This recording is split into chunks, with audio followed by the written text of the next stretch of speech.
আজকে তৈরি করলাম সাবুদানার মিষ্টি, তাই দুইবার ভালো করে ধুয়ে নিচ্ছি। ভালো করে দিতে হবে। তারপরে এখানে চিনি দিয়ে রেখে দিতে হবে 1 ঘন্টার জন্য রেস্টে। ফুটন্ত গরম পানি দিয়ে দিচ্ছি।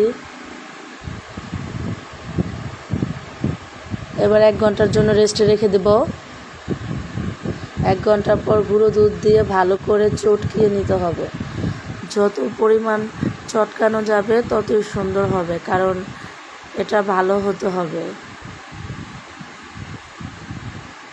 আমি ভালো করে মথে নিচ্ছি। এখন হাতে ঘি দিয়ে কিছুটা পরিমাণ, তারপর মিষ্টি শেপ দিচ্ছে। শেপ হচ্ছে না, কারণ সাবুদানাটা অনেক পানি ছিল, হয় না, অনেক চেষ্টা করছি। তারপরে যা হয়েছে মোটামুটি। তারপরে 1.5 কেজি দুধ দিয়ে দিয়েছি।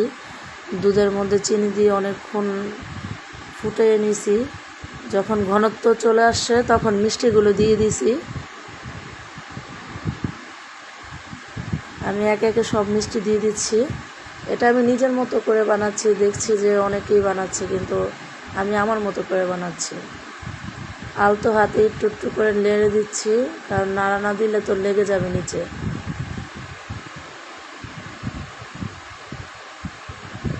ভালো করে নাড়তে হবে, কারণ নিচে লেগে যাবে। কিছুটা পরিমাণ গুঁড়া দুধ দিয়ে দিয়েছি স্বাদ বাড়ানোর জন্য।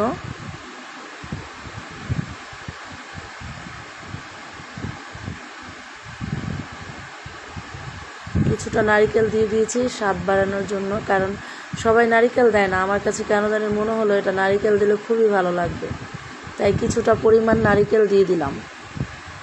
এই তো কমপ্লিট। অনেকটা হার্ড, অতটা সফট না, মিষ্টির মতো খেতে তেমন একটা মজাও না, অতটা খারাপও না, মোটামুটি। ওকে, বাই।